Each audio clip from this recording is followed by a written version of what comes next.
Chikumi Musatu Tanyiza Usat Radio 4 and Sonsoze Chikumi Katanyiza Msav Radio 7 Eiraka Ribejukuru Bumkama Kabalika ne Chikumu Biri Katanyiza Msav Radio 8 Radio Yomutuwa Wansi Masaka Adam Kungu Gegange Chigambu Kuchigambu ne Honorable Dr. Fred Mukasambide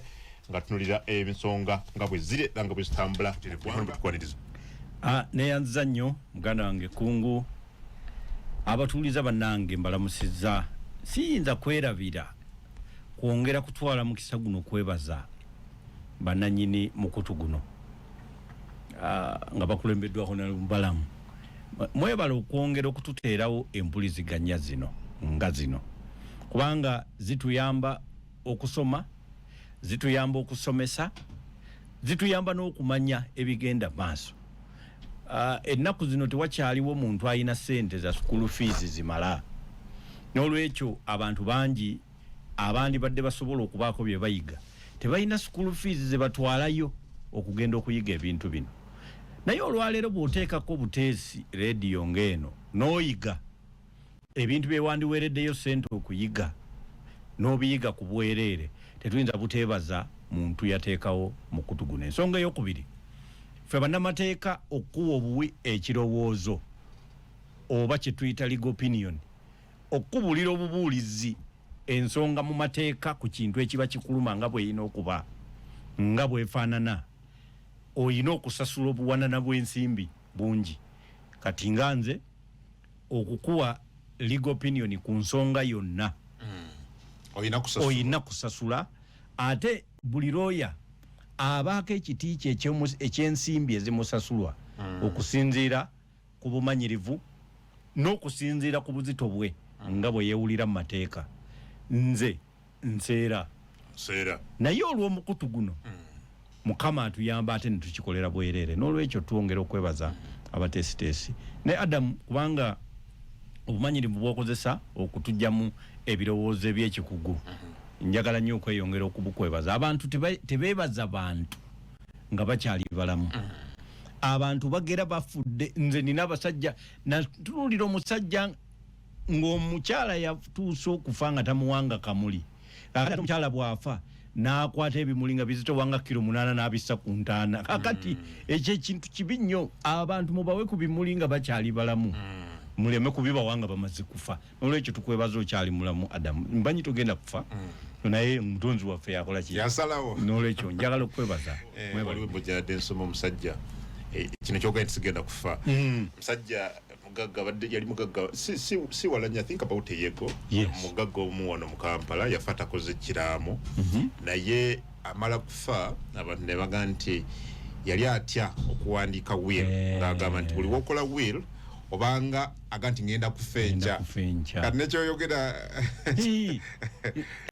agala fana baloya tuwandise ebiramo bingi nnyo by'abakirayanti baffe naye baloya batono gwosanga ng'ayina ekikye buli lw'otuula okuwandika sentence bbiri ogala ebintu tebinzitira wano n'ogenda mu birala lwakuba nti tuwanye ekitiibwa abantu abaguma najja mu maaso go n'agaa nina kino nina kiri nkolera eddambe abo abantu baba bategese okutegekera n'ensi enaabeerawo nga bavuddewo. Eggwanga litambula litya Honorable? Eggwanga lirimu ebyewuunyo. Waliwo ebintu bingi ebiba birina okuweebwa amaanyi amayitirivu nga birowoozebwako n'okukolebwako. Eggwanga lino litera obutabifaako. Ne wabaawo ebintu nga tebyetaagira ddala muntu yenna kubikolako birina bwe bitambula nga era tebirina complaining. Eggwanga mwana watu ne libimalirako obudde bungi. Kale eggwanga lyaffe si kyekintu ky'oyinza okugamba nti osobola okumanya ekinaddako kubanga wategedde ekyabaddewo. Ebintu ebisinga kati biringa kyemeza ebirala biringa nga bomanyi fire brigade kivala mu ggwanga lino institutions zonna ezisinga kati zaavaawo eziriwo zigenda kuviirawo ddala kubanga obukulembeze bwagala nnyo task force okusinga institution institution abatuuliriza kyekintu ekiba n'omutendera gwakyo nga bwe gutambula era yo esobola okubeerawo oba gavumenti weeri oba teriiwo. Edda abaalabanga ku gavumenti nga zikyuka baawuliriranga ku leediyo kuba yabeeranga emu nga leediyo ejja ne bagamba kakati ono yafuga n'alangirira nti tututa obuyinza olw'ensonga zino 15 n'azisoma n'agambira tubukwasiza Jeno Gundi yigwe tulwadde naye. Njagala okutegeeza nti bwe balangirira ku Sunday nti babututte ku Monday era ensi yeeyongera ng'ekyasolooza omusolo yeeyongera ng'emmotoka zikyatambula okujja nga amasasi gakyavuga naye era gye gavuze gye bateeka obukuumi abawambye naye gavumenti ekiba kigiddukanya ebiseera ebyo the institution ziri zegambye nga minisita yadduse dda kakati minisita bw'aba yadduse dda zo institution zino zisigala ayina okusayininga check sente z'abano okubaweebwa ayongera okuba nga akyateekako omukono abatuwuliriza ekigenda okutukola obubi eggwanga bwe linadda ku task force mentality kitegeeza nga twafunye obutabanguko bwonna gavumenti eno n'owulira ekisajja ekirangirira nti evuddeko ojja kugenda okukuba essimu nga buli gwokubira essimu agikwatira Kenya agikwatira Rwanda alo owaye mpulidde nti wakyaliwo ebyeyo siriiwo emirimu gy'eggwanga gikomaawo kati tuba tugenda kufuna kugamba kyebandisi kuganga state evuddewo state collapse ejja kuba y'amaanyi so ebintu birina okulekebwa nga bitambula si nsonga oba president mulamu oba simuki si nsonga oba minisita bamuggalidde oba simuki ebintu birina era bino byolaba nti ate Uganda Coffee Development Authority edde wansi wa ministry ebyo ebintu ebigenda byonoona buli muntu anoonya ekintu kidda kitya mu mikono wensobola okulagirira kugamba bakebedde abatuuliza sente z'emmwanyi zino mwabalima mwe musinga okufuna sente ntono okusinga abazitunda kye muyina okumanya naye ate abazitunda nabo bennyini bafuna sente nnyingi nnyo okusinga ze batunze kwagamba sente y'emmwanyi eringa bwolaba eya golodi nti mulimu n'obufere bungi abagula emmwanyi eno okimanyi nti gwe mwami kungu nga wagenze n'okakasa omuguzi omu mu Europe n'omugamba nti nze nsobola okukuwa konteyina 5 buli myezi 2 ez'emmwanyi yasobola okuwa milioni za dola nga 12 n'agamba kati gwe beera nazo ogulengako buguzi nga bompeereza nga ne sente obadde toyina n'olwekyo ababagulako emmwanyi eyo si kituufu nti balina sente nnyingi naye bazijja mu bali abagala okugula kakati akatale ako waliwo gu minisita oguba gwakalengedde guli mu batawaanya bali mu kubakola buli kye baagala balabe nti eno development authority eno ebadde ina sente zetu charginga eza insurance ebadde tu charginga yine mitwalo 3 kubanga olwokuba nti birimu okuba nti bakukwasiza sente ogule kitegeeza birimu n'okubba kungi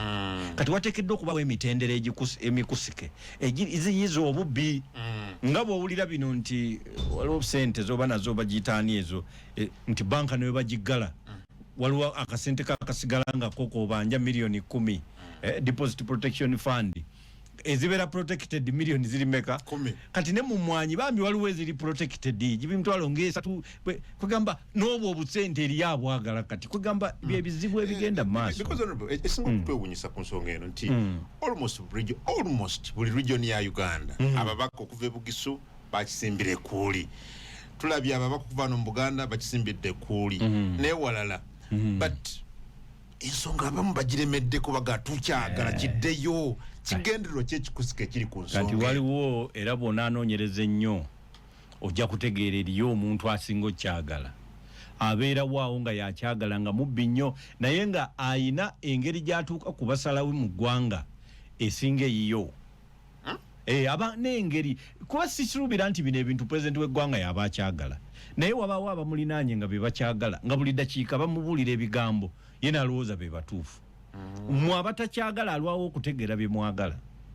so n'olwekyo bwe buzibu bwe tugenda okufuna era tusuubira kino tukikwasiza sipiika wa palamenti gw'oba obeera omujulizi fiiririra emmwanyi kale bwe bali kuvunaana tulivaayo ne twekalakasa ku kkubo ne tumanya nti bakuvunaana lwa mmwanyi eyo sipiika oyo mulaba afunye ebizibu bingi naye olw'okuba yasimba ekkuuli ku bisiyaga waliwo abantu we batuuka ne bagamba naye era ye sipiika waffe olwakali kati sipiika w'ekitiibwa yongerako n'emmwanyi eno. Do you think she can, honorable, nga already waliwo president eyasettingibwa the parliament esobola okuyisa ekintu for example jukira ku appropriation bill abaka baatula ne bayisa budget kyebalina okukola mu mateeka president n'avaayo n'awaana wana budget nga bweri ennungi ne bagenda ne kolo ne bajanjulira eggwanga after some very short time n'agibaddiza lwaki mwakutte wano na wano parliament twatugisuubira yimira ku mugongo gwayo andi kati nkubulire muganda wange obuzibu bwe tulina nti tetulina bukulembeze ku ludda oluvuganya obufaayo ne bukola ekintu paka lwekigguka akati jjukira wano ku nsonga kati njagala kulaga ensonga ya biiru ya lumu eyagala nti leader opposition bamukubeko akalulu buli kibiina kyagiganye naye kakati nayo neegaana naye kati ekibiina ekitwala oludda oluvuganya kirina okubaako bye kikola kati mu nsi n'abadde akiri emabega n'akiddukako ekibiina ekiri ku ludda oluvuganya kati kirina bye kirina okukola nze njagala okutegeeza nakulaga ekyokulabirako lwakuba bano baga kulya tayimu yaffe naye nakulaga ekyokulabirako nti obwammeeya obwo bwagibwawoko obwammeeya bwa Kampala City obwa Lord Mayor bwali bwagibwawo ng'etteeka ligamba Kampala located in Buganda shall be administered by the central government. Article ey'omukaaga negamba Parliament shall make a law for the administration of Kampala City. Kiba kitegeeza ki nti etteeka Parliament lyeyina okukola lyerya ngeri ki gye baddukanya ekibiina bano aba central government. Kati kitegeeza tewayinza kubaawo muntu nga toli waki wa central government omulonde yenna kansala Lord Mayor ani tebiina kubaawo naye abasajja be balwana entalo zaabwe ne bakiteekayo ne constitutional petition nga waliwo okulonda okwazza okwa meeya President Museveni yabagamba nti mumanyi nti nze ndi muyeekera nti omuyeekera bw'abanga ayagala okuwamba obuyinza olina okulekawo ekkubo president waddukira abaddeko kubanga bw'omusibiramu abantu be basobola okulwana paka kasembayo so bw'oba oyagala luggwe mangu kola waayitira akole ki agende ojja bikwatako luvannyuma kyova olaba lwe baawambanga obo tebamulekeranga ekkubo waayitira naddukira e Kenya so n'olwekyo ye n'agamba nti abantu bano nga mmaze okubafufuggaza kino kankibalekerewo nga ekkubo lyabwe bwe baddukira okuyita ejjinja ogenda e Kenya obwa meeya lwaki kubanga Lord Mayor yateekawo embeera nga n'omala omukwatako okumuggyako ekintu kye ekibuga kyako omuliro naye kakati bannanga abali ku ludda oluvuganya ekibiina kyaffe ekya NUP mukola ki physically ku biru ya lumu mulowooza nti egenda yo yokka egenda kwejjawo buli omu akiganye kikyakoze kati kye balina okukola kwe kugenda okubuuza bo bennyini batandika enkuŋŋaano bazikkiriziddwa oba tezikkiriziddwa okwebuuza ku nsonga y'obukulembeze bwabwe kubanga buno bwabwe ekibiina ekibeera kyabuwangudde buba bwakyo golooza FDC tebayagalako bugijjako naye neeremwa olowooza baalemwa batya enamba zabangawo era zisobola bataddewo embeera bateekewo embeera tulabe ku petrol station eyakutta omuliro President Museveni ajja kubuuza ani abadde akola ebyo ebireetedde bano okunkyankalanako Nyamanza wewe agambe mubijeewo akiri emabega batandika okukola lwolokolo buli muntu agambe president eri eno mubakireese oba mubatakyagala naye kati mu lukwesi nga buli kibiina kyerongoosezza bagenda kuyisa etteeka effu so abantu baffe abakulembera ekibiina kya NUP ati mwe mulina okutukwatira omumuli ku kintu kino era tujja beegattako webale katono nnyo tukuza last week ku butuuze bw'amawanga agamu specifically eggwanga ly'Abanyarwanda given ebizze bitambula that's why you offered to give legal view ya kino nawo we mutuuse okubeera nga ebyogeredwa ebimu bimalibwawo ekisookera ddala nina ebintu byenzize ndaba ku nsonga ey'Abanyarwanda eno y'ensonga erimu abantu nga buli muntu mugezi buli muntu abinnyonnyola ogenda noteekako ate olwokuba nti eno community ebonaabona nnyo kati buli ayogera ebintu byeyagala okuwulira afuukirawo mukama waabwe bamudde mabega edda bali batusomesa okulunda obukoko mu primary nga batubulira ettaala eno eteekebwa mu kiyumba ky'obukoko ng'ettaala eyo bweyaka ennyo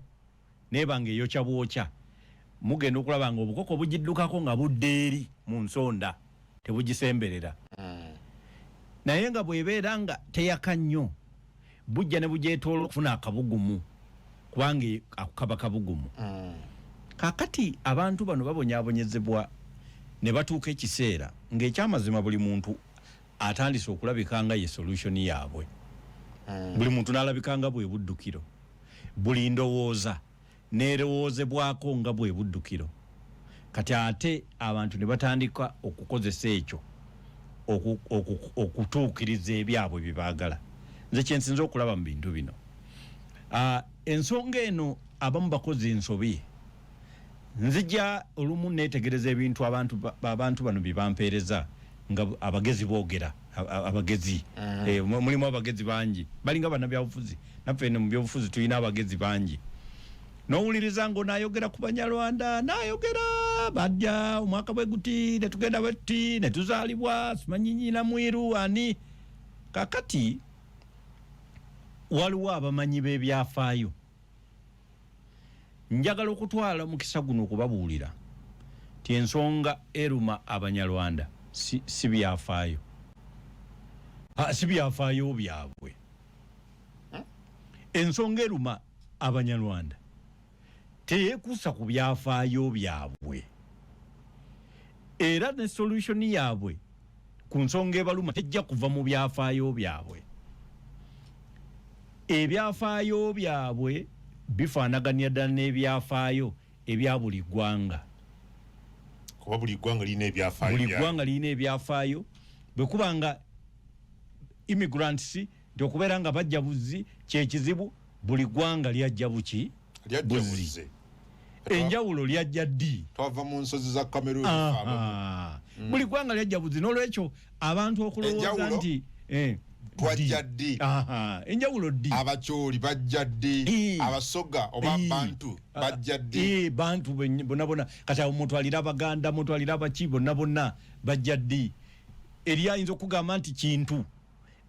kati kintu ye tewali yamuzaala kintu eyavamu Abaganda yani yamuzaala first Muganda nti yasookomu anti yajja wano wafukira kintu so n'olwekyo abantu bonna bajja buki buzzi ensonga eyo yandibadde tefuulibwa nkulu naye abantu byandibadde bifuulibwa bikulu tibifuulibwa bikulu ekintu kye tutunuulira mu mateeka constitutionalism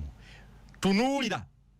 ensengeka y'amateeka okuva lwe gaatandika okukola kuno paka lwe gatuuse bw'oba oyagala okutaputa ensonga eya citizen of Uganda yani kubanga abatuwuliriza bwe muwuliriza ennyo aboogezi b'ebyafaayo mutandika okulowooza nti bagezi mwene ensonga bagezi mu nsonga ndala naye si mu nsonga y'amateeka era mu eyo ey'amateeka bw'owulira nga abyogera tagwa mu kiti kye ngenda okukubuulira towuliriza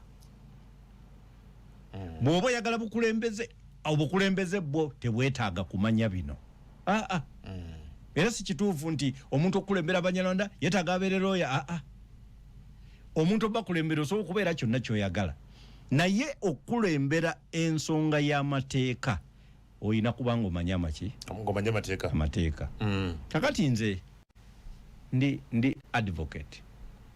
mu Uganda baba batuyita advocate of the High Court abantu abasinga bo bagamba nti naye ekyo kakati kituze mabega High Court eri wansi nabagamba advocate of all courts of judicature kwegamba awo mbu kiba kigeze kubanga of course naye abalala agamba nti I'm an advocate of the High Court with the audience before the Supreme Court, Court of Appeal and all other subordinate courts. Kakati obo jeye ekintu kyonga bakirina okola ki okubeera naye advocate abatuuliza abantu bangi beyita balooya naye si buli omuntu advocate si buli omuntu advocate tumanyi tuli eno wansi tula munamateeka kati advocate kambabulire ekisooka osoma degree y'amateeka okumala emyaka gyo ena bw'omala ogisoma ne bakutikira olwo obeera ofuuse ayina degree mu mateeka ofuuse lawyer tobeera advocate oba lawyer abasinga bakuyita lawyer naye saagala nnyo nze kukuyita lawyer kubanga obeera ojja kuconfusing ebintu. So what's your title? Kubanga tobeera mu advocate act obeera tumanyiddwa kakati gwe lwaki ogaa nti oli lawyer ngeri tteeka terikukolako. Okay. Tugende because n'olwekyo we have that time. So kati nga mukwano gwange male mabirizi si advocate tagendanga ku Lord Development Center ayina degree kati ebyo byakola abatuwuliriza naawe okkirizibwa okuva obuvi mu katale gy'otudde nojja n'obikola okkirizibwa kubanga okkirizibwa okuwaaba n'okwewolereza era twabeeranga n'abasajja abagezigezi ku byalo nga babba nnyo amataka g'abannaabwe naye nga ne batandika n'okugamba mbu oyo omanyi oyo looya naye tabeera looya aba bubeezi mugezigezi abamu beeyitanga baparaligo kakati eriyo omuntu kakati ffe mu kyembaazi zaffe tubeera n'abantu omwana abadde messenger mu kyembaazi zo okumala emyaka 10 ekyamazima atuuka ekiseera ng'asobola okukebera kompyuta n'alaba endagaano nga kungu agula ettaka ku bbalamu n'amanya nti nno jeeni bwali baaligula ng'aligula ku hasifa nsobola okuddira ekiwandiiko kino n'enkyusa amannya g'ettaka we liri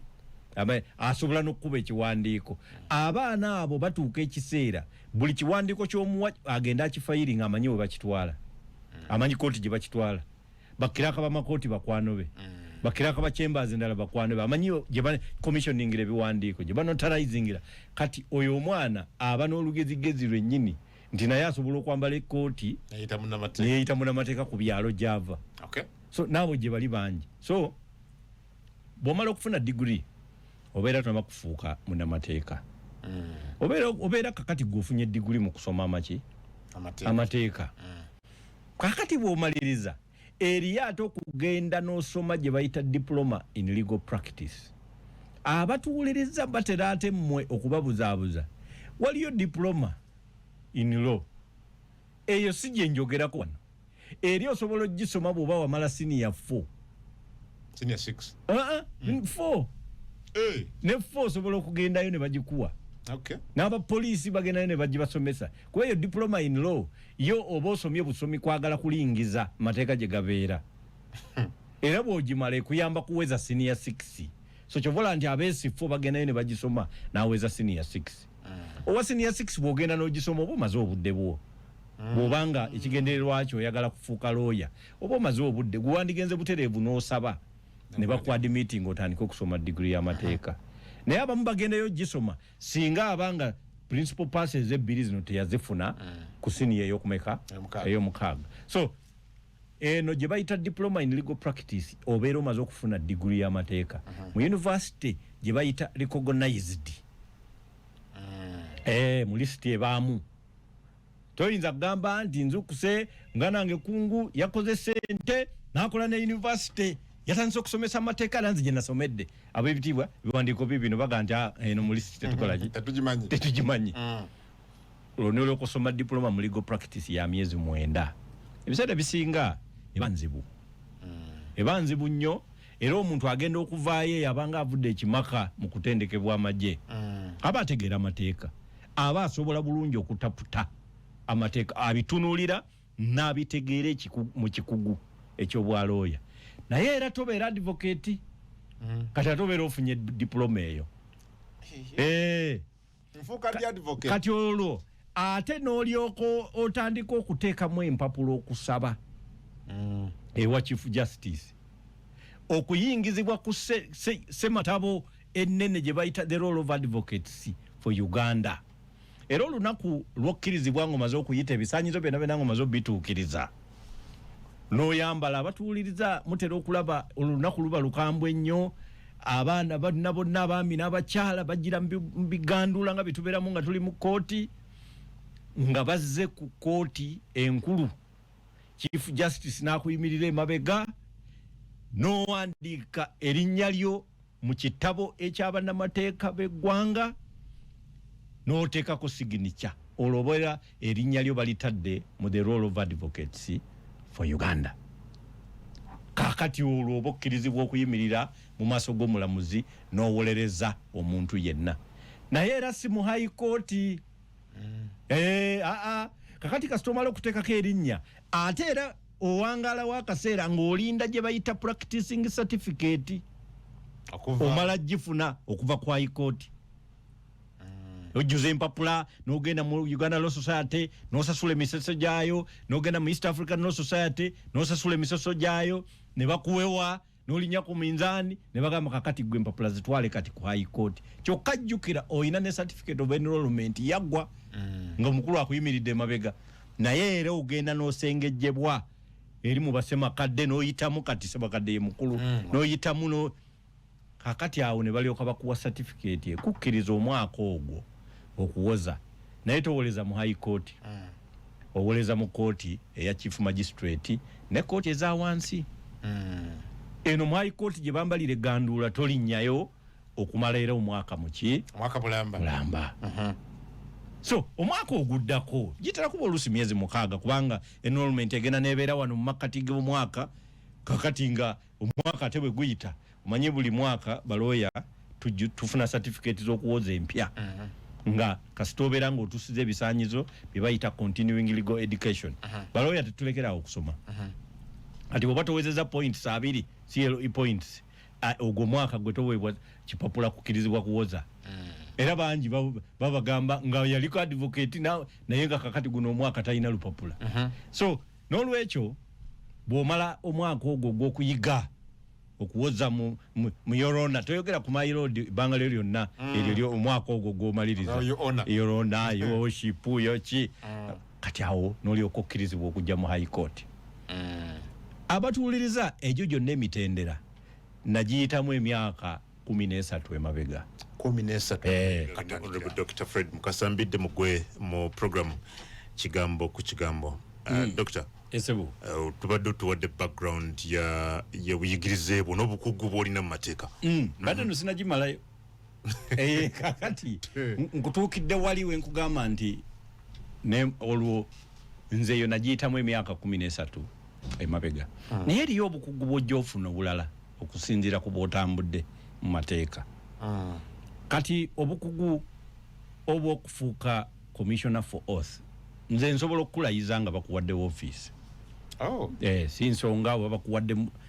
olondeddwa ku ki oba kiki, nsobola okukulayiza era bwe nkulayiza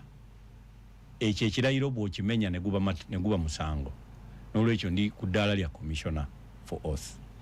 Kati ate bw'onoonyerezebwako ebbanga ne liwera mu bukugu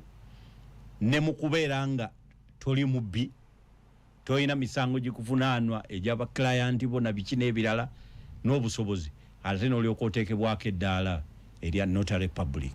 N'olwekyo era ndi notary public. Nzikirizibwa nze okussa omukono gwange ku biwandiiko ebya wano n'ebya wabweru wa Uganda. So n'olwekyo nina obusobozi era n'obumanyi okukubuulira nti etteeka lino kino kye lyogera kye kino. Era singa palamenti etuula n'ekola etteeka, nze nsobola okuba nina obusobozi n'obumanyi okukubuulira nti mulino baakozeemu eno ensobi oba eno, kubanga bw'obutendeke mbuyina. Era bwe najja wano nababuulira nti ebbanga lyonna ekibadde kitawaanya abantu aboogera Olunyarwanda, kubanga be basinga okufuna ekizibu. Era ebiseera ebisinga bo bagamba Banyarwanda. Era bwe bagenda okusaba endagamuntu, bagenda okusaba passport oba bwe babanga basangirwa bazirina bazibajjaku, be basabye ne batabibawa,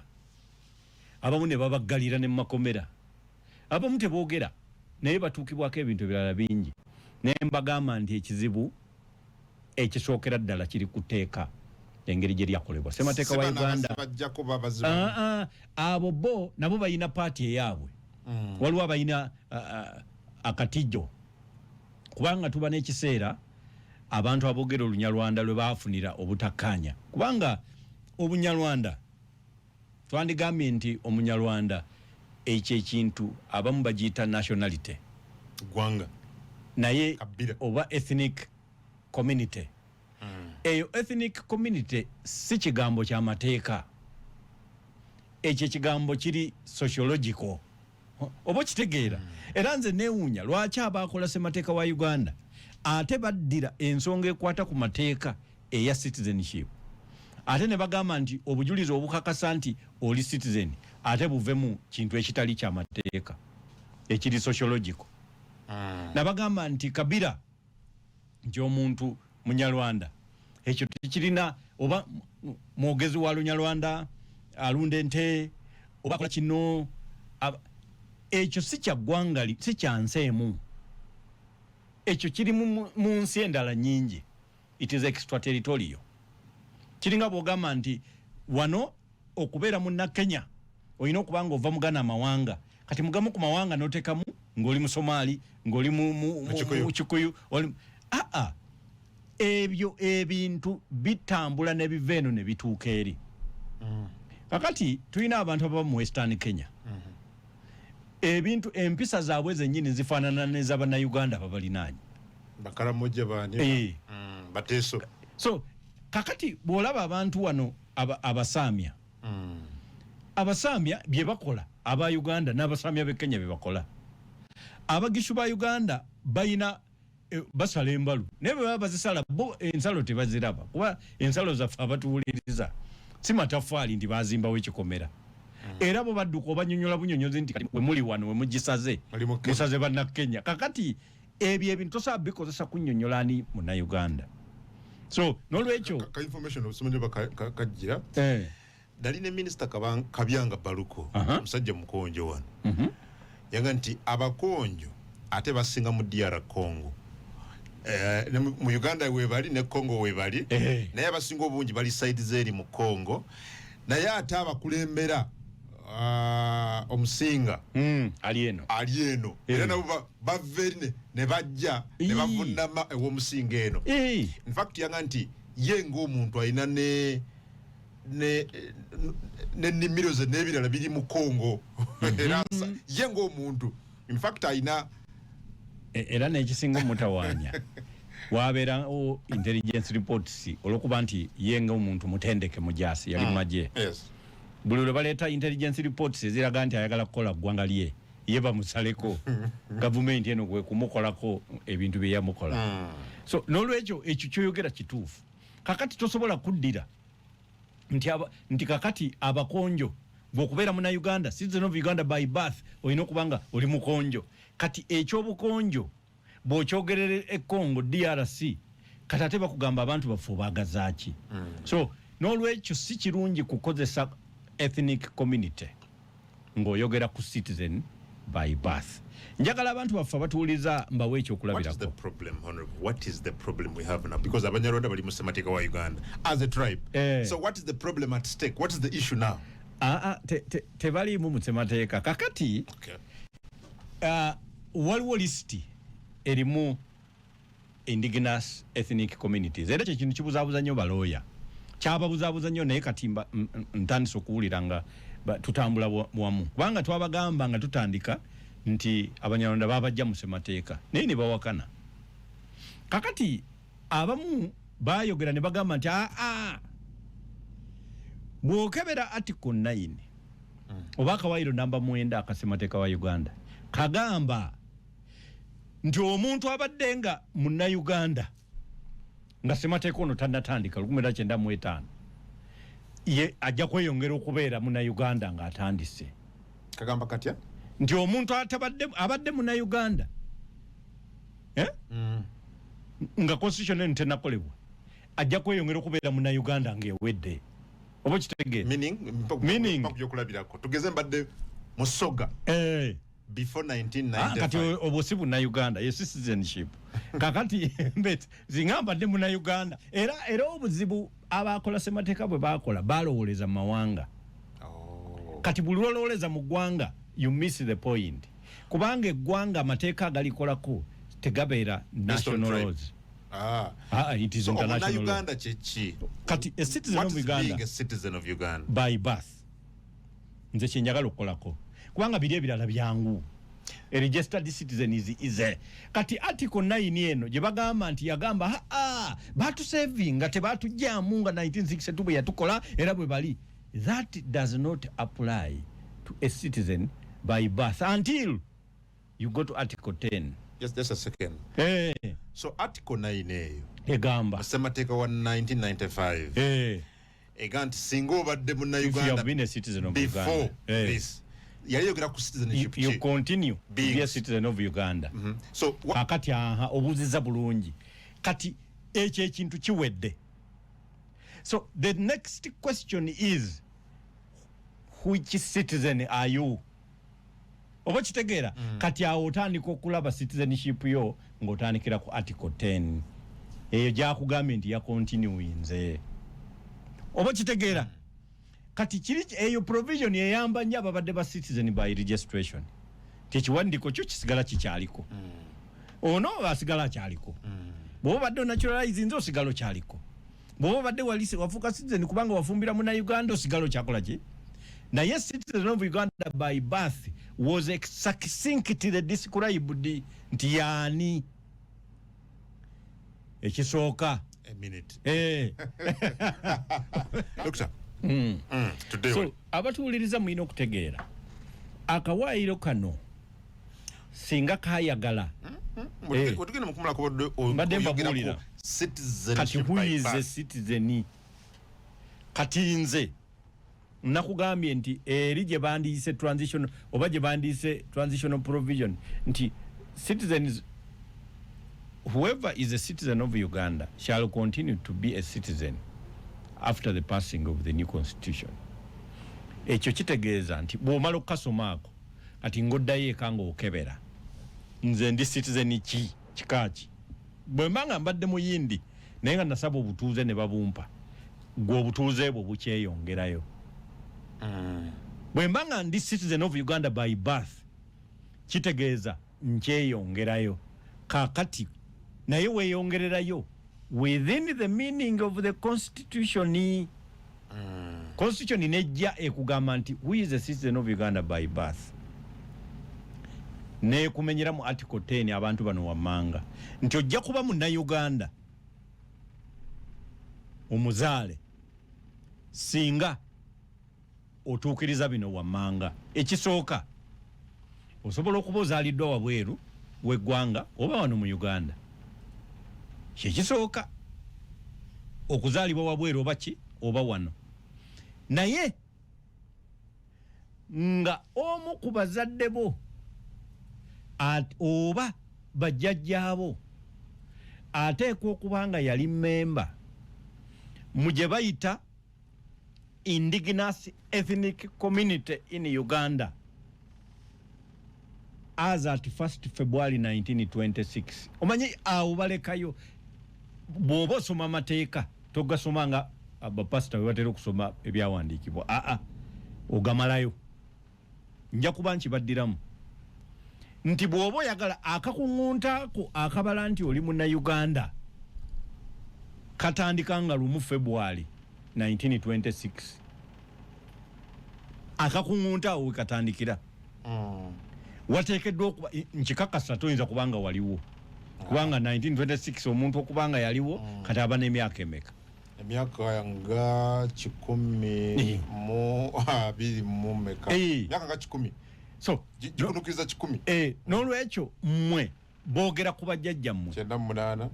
gye myaka ndo naye nga balina okuba nga baali bammemba.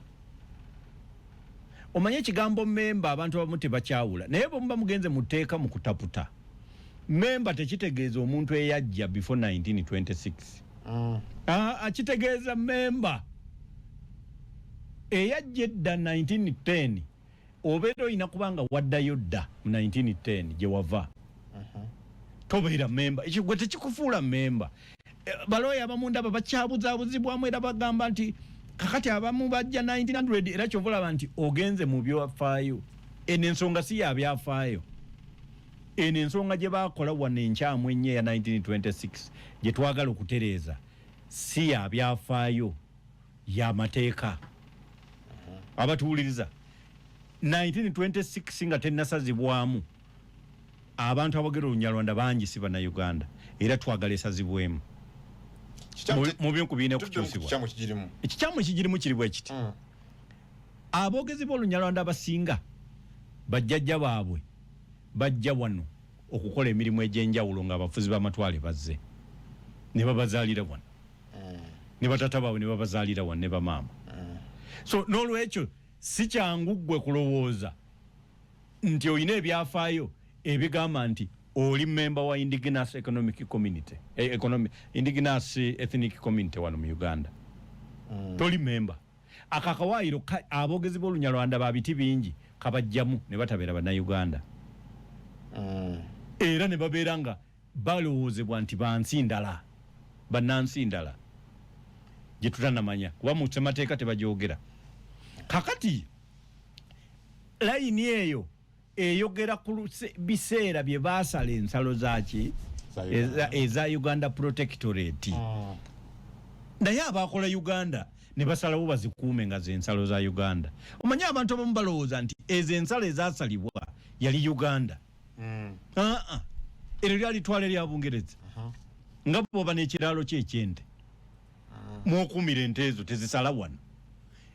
abantu abaaliwo wano amawanga gammwe abasajja bali baagagatta ne bakolamu we bakuumira ebyabwe balimirawo pamba bakolamu ebikajjo amatooke kofi biki teyali Uganda the sovereign state the Republic of Uganda yatandika 1962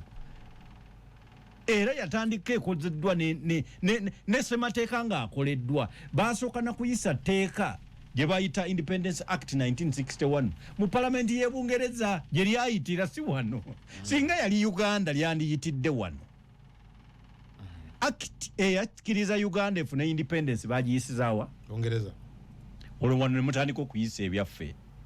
so kitegeezeyo tiyali Uganda naye ensalo z'ekiraalo abakola ssemateeka wa 1962 baasalawo zibeere nga z'ensalo za Uganda era n'abantu abasangibwa mu kiraalo abakola 1962 constitution basalawo nti babeere nga be bannayuganda era batandika okubeera bannayuganda omwezi ogw'ekkumi nga 8 ekiro sawa 6 ogw'ekiro bw'oba okebedde ku article 9 eya 1962 constitution bonna abasangibwa mu ekiraalo ekyo bafuuka bannayuganda okuggyako abo abaali bagwa mu biti bino bibiri wammanga ekisooka ng'oli oba ng'ozaalibwa be bayita ba alien enemies oba kitegeera alien enemies ndooza abo basuubira okuba nga bantu abaali babeera nga babalibwa nga ba alien si bannayuganda ate nga bali mu nsi oba bagwa mu ttuluba erirwanyisa eggwanga ekitu ekyokubiri eky'abambasada kuba kati beera babalibwanga bo baba bansi nki ndala tobadde tusobola nabbawaabira misango nga gino bantu bawano gye babawaabira ssemateeka oyo yagamba abo bo tebaliiko naye abasigadde kwebali kasitoba nga obadde muki mukiraalo nsalo ezo abazungu ze baakola yes in fact eyo article 9 egamba nti all persons born after 8th October 1962 bonna basigala bannayuganda okujjako nga bagwa mu biti bino byenjogedde kati article eyo nze njagala nnyo era singa abantu baffe abaakola ssemateeka wa 1962 baali bantu nga bagaliza eggwanga emirembe bandigijjeeyo bukolokolo ne bagiteeka mu 1995 constitution kubanga eyogera ku kigambo born ekikyo njagala okutegeeza mwami Kungu okubeera citizen by birth is personal gwe gobeera yazaalibwa it has nothing to do with your parents because legal principles ziri bbiri principle gyenjogerako gye bayita jus soli international legal principle on citizenship jus soli egamba nti omuntu we bakuzaalidde woobeera citizen by birth gwe si bazadde bo si community tewaliyo ethnic community wano mu Uganda wadde mu 1926 wadde nga tennatandika yakola register olyoka okeberemu nti jjajja wange ow'okumeka yali memba n'amanya ntya tikisoboka nja kugenda mbabuulira amateeka bwe gagamba bwe galina okugamba ag'ensi yonna naye n'enkola ya justice soli yeegamba nti omuntu wandibadde nga bwe bakuzaalidde wobeera citizen by birth era nga obujulizi bwe weetaaga okuleeta okulaga nti oli citizen oleeta birth certificate mulago nti emulago yawano azaalibwa wa eyo enkola esooka enkola yokka eyekuusa ku bazadde bo eba yanjawulo bagiyita justice sanguinisi ekola ku muntu nga bakuzaalidde wabweru wa Uganda naye ng'ogamba oli munnayuganda by birth eyo yeekuusa ku bazadde bo katugeze singa kakati pulezidenti wa Uganda azaala mwana wa bulenzi naye olwokuba yeesobola n'amulinyisa ennyonyi ne bamuzaalira e Germany afuuka atya citizen of Uganda by birth singa pulezidenti ali yagala naye abeere mu beetaba mu kwesimbawo kuba pulezidenti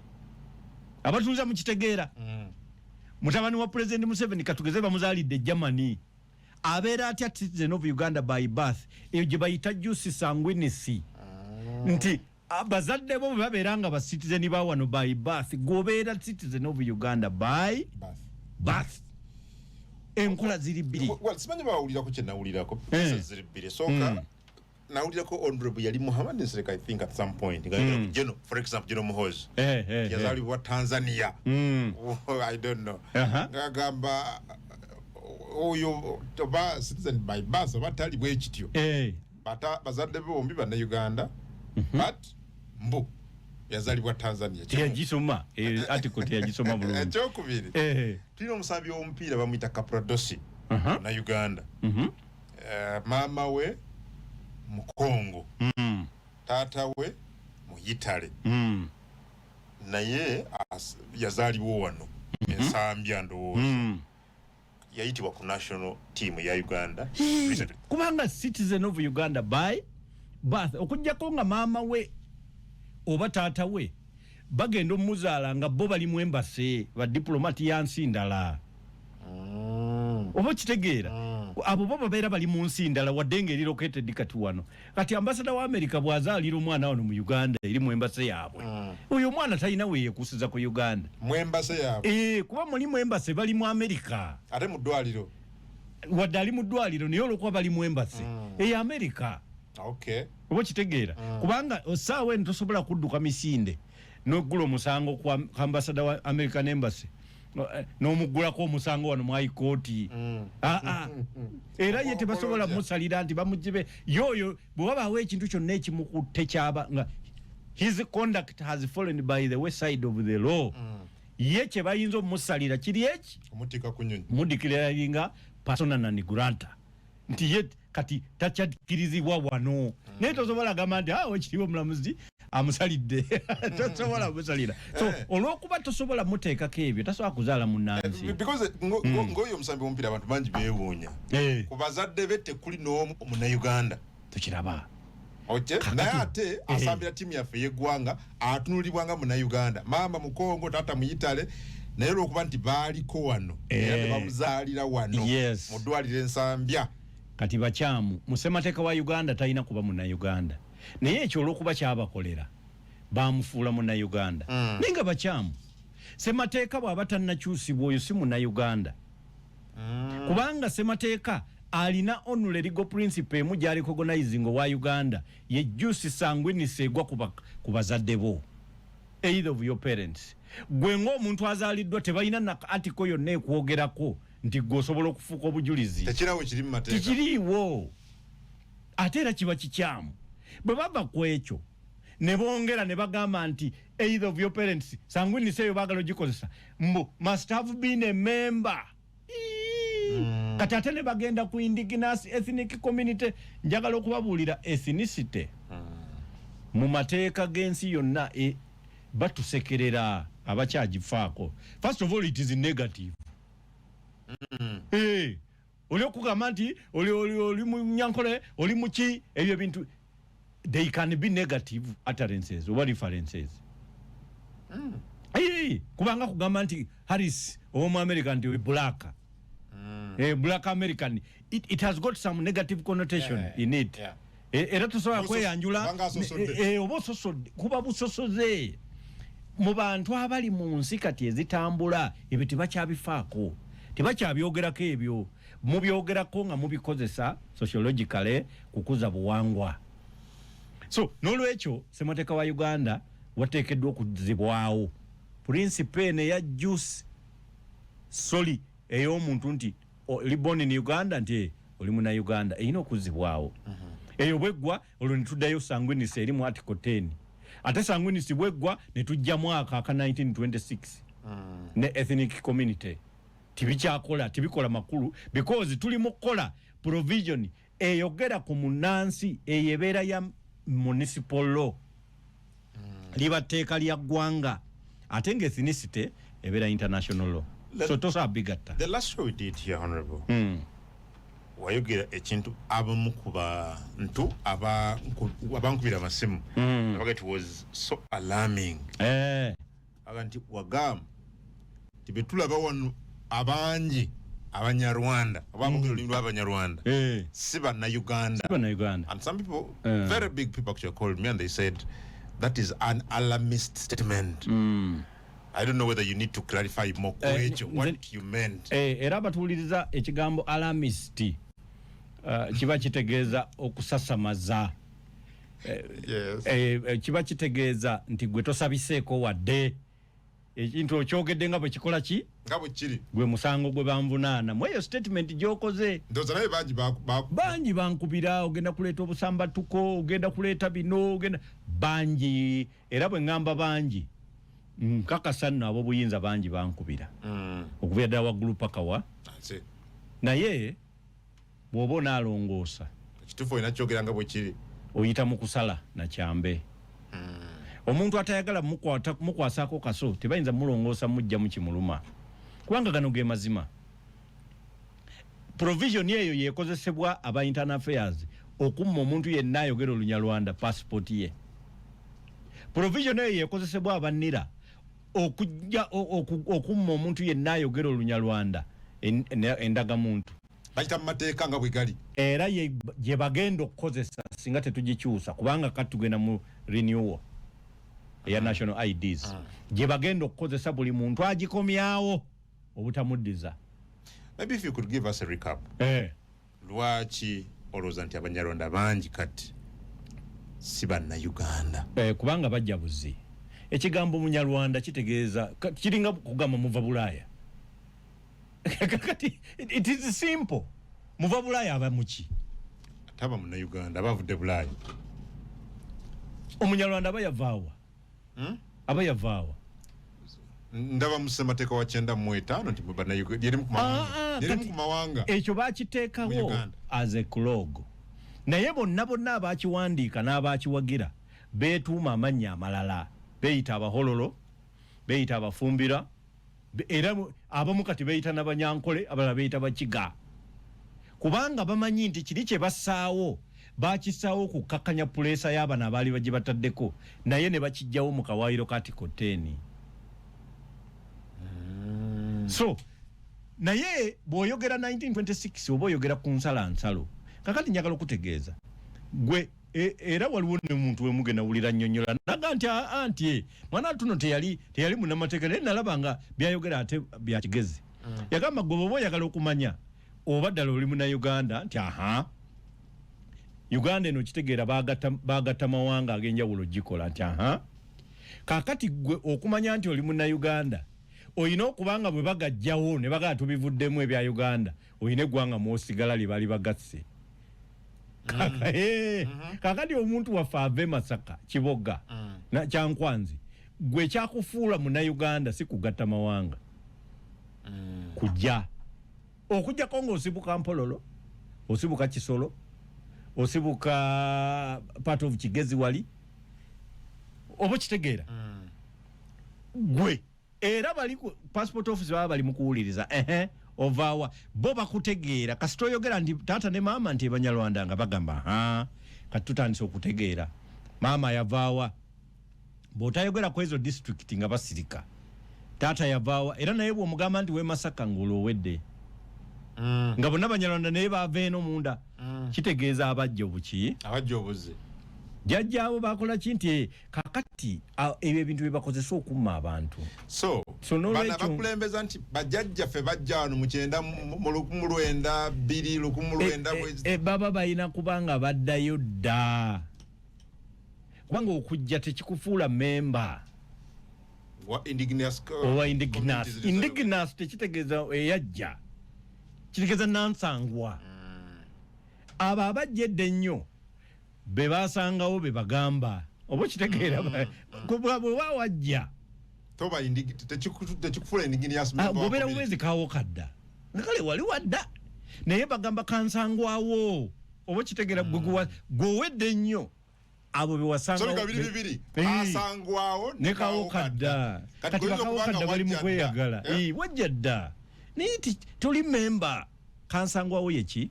ye memba n'olwekyo connotation eyo yali mbi n'olwekyo abatuuliza kyenjagala mumanye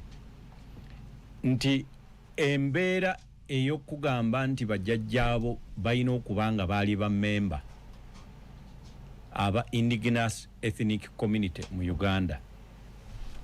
era nga akapimo bakatandikira ku 1926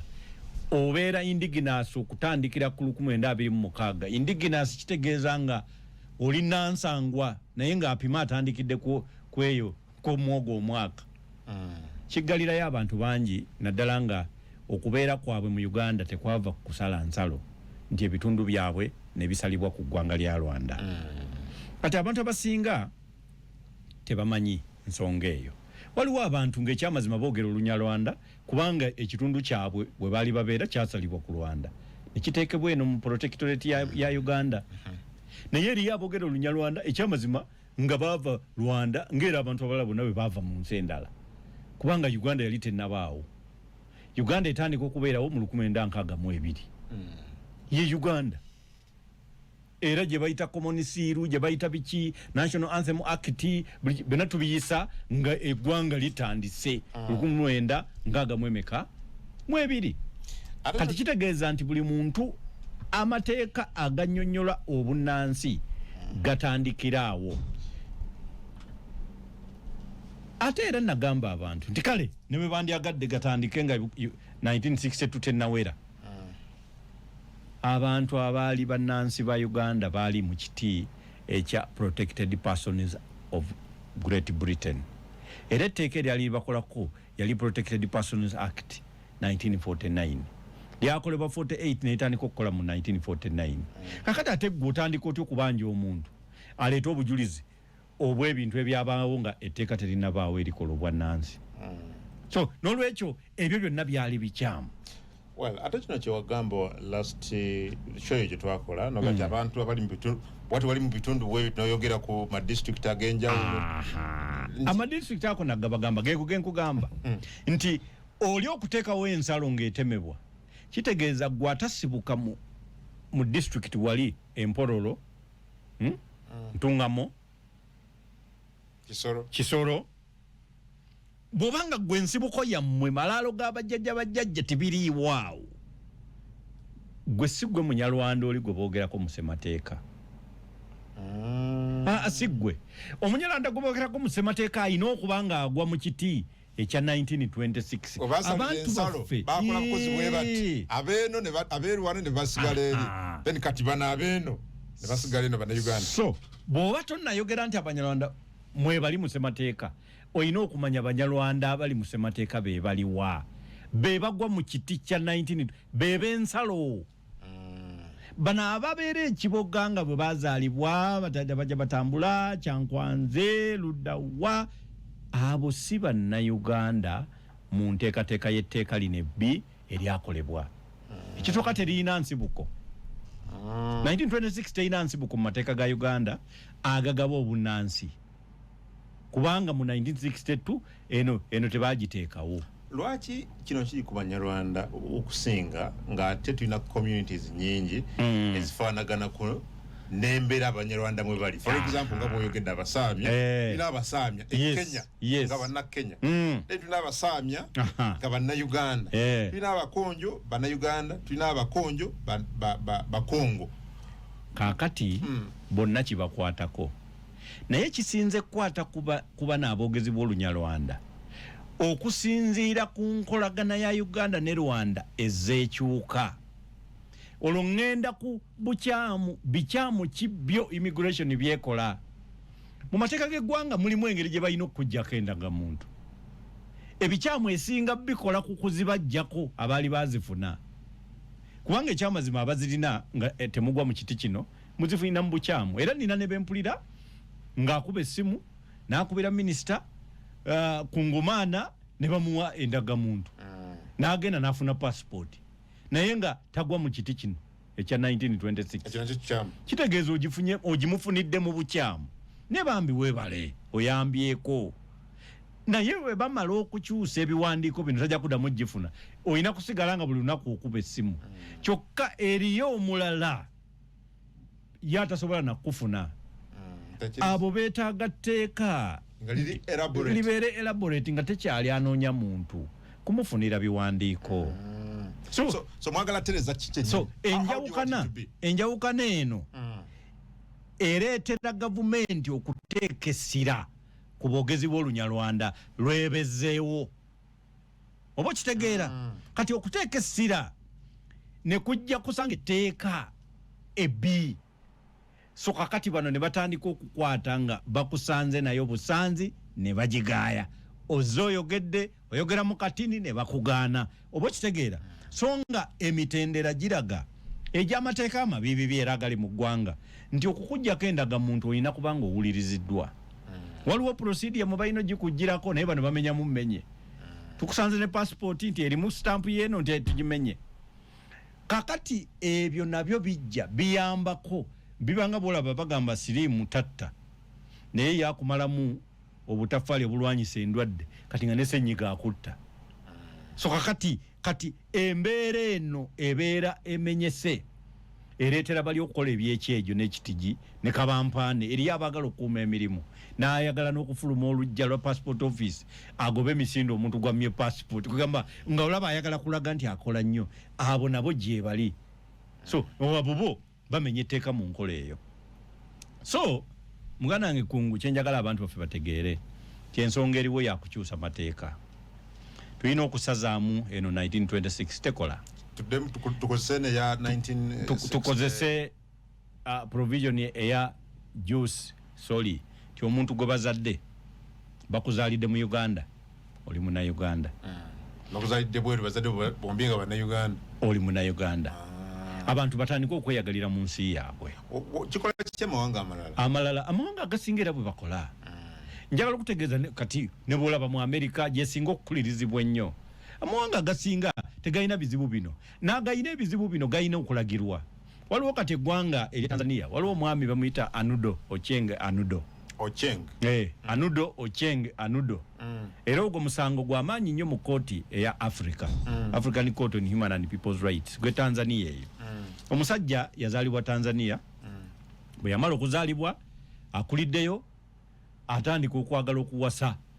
naye omanyi eri Tanzania bw'oba oyagala okukola embagayo olina ebiwandiiko gy'obitwala nobitwala ku poliisi ne bakuwa kino okufuna certificate atwalayo passport ye bagimuggyako bagamba nti tulowooza toli muna Tanzania bamugimuggyako abagamba mu Tanzania bamukwata bamukasuka kakati bwe bamukwata bagimuggyako babigaanira atandika okugobako obigobako banyi bakita kubigobako ndi abigobako abijjeyo naye agenda okulaba bitutaka banga tebabimuddiza n'awandikira minisita owa Home Affairs and Immigration kakati fe wano gwe twandiise Internal Affairs namwandikira wange banzijako ebintu byange nali ngenda mu mpeera bweti naki n'alinda ebbaluwa ya minisita kati minisita bwe yawandika n'alagira ne bakola ka investigation oba okunoonyereza minisita oyo n'awandika ebbaluwa ng'eraga nti baabikuggyako kubanga toli munnansi naye ono ye ebbaluwa teyagifuna bali be bagisigaza Anudo teyagifuna kakati bw'atagifuna abaddayo okugoba ku bintu bye ajjeyo passport ye bakwata mukwate ne bamuggalira ne bamukuba ne bamubeezayo wiki namba ne bamala ne bamudeportinga nti munna Kenya ne bamusuula Kenya. Kenya neeraba omuntu ne mukwata ne gamba ono si mutuuze wa wano ne mukasuka ne muzaayo Tanzania bwe yamugaana kati ne bamuteeka mu No Man's Land n'amalawo emyaka 3 ku nsalo wano ewabeera nga si Tanzania si Kenya n'amalawo emyaka egi paka bwe yalaba ne bamugamba nti eriyo kooti gye bayita African Court on Human and People's Rights n'agiwandikira ka email teba bankola bino kati kooti olw'okuba yali nnungi ate Tanzania nga yali deposited ebyo nja bisomesa obukululala kuba wano e Uganda kooti eyo tetugyeyagaliramu kubanga gavumenti ya kuno yagaana okugiwa ekiwandiike kitukkiriza Attorney General na buli kati takikola actually bebimu ku byatukaka fe okulonda Ssemakadde kubanga twagala abantu abo tubagolole bakwano baffe naye twagala bakangavula bakole ebintu by'eggwanga biggwe kakati kooti neewuliriza neryoka esala musango negamba nti nedda teriyo muntu akkirizibwa kumufuula nti si munnansi abatuwuliriza omuntu omwogezi w'Olunyalwanda we banaamalira okutereeza endagamuntu omwaka ogujja zonna bwe ziddibwa obujja mwenna mujja kuba temukyayina nsi mwe mugwa bwe tuba tetutereezezza tteeka lino bwe banaamalira okukola review eza national ID zonna mwenna mujja kuba temukyayina nsi mwe mugwa okujjako nga bino tubitereezezza nga bwe tuli mu bikolako. Badde nsomano badde koze quick search ku Anudo Ochenga ezimu ku mbozi zendaba wano stateless man and stateless kiri mu inverted commas stateless man unwanted by Kenya and Tanzania wins court case. Abatuwuliriza kinyambi kati muganda wange nagenze ku mutimbagano najjayo authority eyo akati fe baloya bwe tuba tuwoza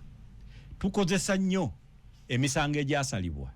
bwe gibanga giyina ebintu ebiriwo ebyekuusa ku musango gw'oli mu kuwoza kiba kitegeeza nti emikisa mingi nnyo egiyinza okukuyamba omusango ogwo n'ogusinga mu ngeri eyo ng'oli bwe aba yagukola ki yaguwangula. Abatuwuliriza ate mfunye essanyu webale kubeera musajja mukambwe mu kunoonyereza ate mu bwangu. So kooti yagamba nti si mulimu gwo kungumaana okuwa obujulizi obumala obukakasa nti oli munnansi. Bujulizi buyina kuweebwa oyo akugoba gavumenti yeyina okubanga yekakasa nti toli munnansi okusobola okujjako ebibyo si ggwe kutambula. Era wano ekiri e Kampala wano omusajja yawandiika ekiwandiiko okuva mu Internal Affairs ng'agamba nti Munyalwanda yenna alina okuleeta obujulizi beyond reasonable doubt that you were a citizen of Uganda by birth. Eyo burden of proof teyina kuba etteeka ly'ensi yonna ligamba teyina kufoolinga kukungumaana. Bali be balina abaagala okugikujjako be balina obuvunaanyizibwa okukakasa ne babikugjeeko kubanga ekyokubiri okukujjako obunnansi it is not an administrative matter. Sinti nobeera li ka office ko ne wenyoola ekkooti eri mabega wa Ntebe bakuleetedde kisoda ekinene onywa n'olyoka osalawo nti oyo si munnansi nedda. Independent body n'ebintu ebirala bingi nnyo abatuwuliriza kwe tusinziira ffe okukola etteeka eppya. N'olwekyo tuli mu kutambula mawanga ebitundu by'eggwanga ebisinga. Abatuwuliriza bajja kubuulira tutambudde ebitundu bingi nnyo mbalala Abanyarwanda bonna nga tugezaako kubeebuuzaako biki bye baagala tuteeke mu tteeka eppya lye twagala erigenda okukyusakyusa ssemateeka baddeyo babeere nga passport tebagobangobe ng'abagoba visa tebeetaaga kuyambibwa kwa muntu yenna agigaba teyeetaaga kumulabikira bulungi yadde okubaako by'omuwadde ayina kubanga ateekeddwa kubikugabira kasita tumala etteeka lino. N'olwekyo juzi twabadde mbikko kati ate weekend ejja tugenda kubeera ene waba nantabayewa Kayunga abuuziza ku kyokuziika omuntu atali wa wano kasita oyita mu procedures eza death notification zina buli kimu ne mufuna death certificate nachi musobola okuzikibwa wano mu public burial grounds by cremation n'ebirala byonna bisobola okukolebwa naye nze okuddayo ku nsonga yaffe mwebale kutwebaza abantu bakutwebaziza bwebaza kinsanyisiza kubanga tewaliwo babuuziza bibuuzo biraga nti tebategedde kiki kye twogedde so n'olwekyo amateeka gaffe ge twagala okuteekawo twagala gaganire ddala ekitongole ekya NIRA ekitongole ekya passport office okubeera nga basobola okujjako ekiwandiiko ekyakuweebwa edda without due process oba kye bayita arbitrarily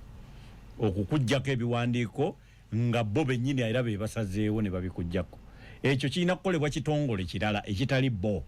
okugeza balina kuwabira mu kooti ne muwoza kooti neewuliriza n'eryoka esalawo nti endagamuntu bagitwale oba tebagitwala naye ng'ebyo tunanga tetunagendayo kukyusa etteeka bannayuganda bonna babeere nga bali kyenkanyi mu kufuna ebiwandiiko by'eggwanga nga tewakyaliwo akugirwa olw'okuba abanyarwanda abo bolaba babayita a roving ethnic community nti community gy'osanga mu buli kitundu kya Uganda kyonna kakati tojja babanja nsibuko ey'ekitundu oba ettundutundu ojja kubabanja nsibuko mu mateeka ga Uganda ag'obunnansi. N'olwekyo abatuuliza bannange musule bulungi tujja eyo najje tugenda okuyitira tukyetolole eggwanga lyonna Kayunga tugenda kubeera Baale era bitegekebwa mu Uganda baffe twabadde ne committee number ng'ogyeko bandahiro betulina beeno waliwo committee number ekulembera ba Monix omukulu Kalangwa n'abalala tulowooza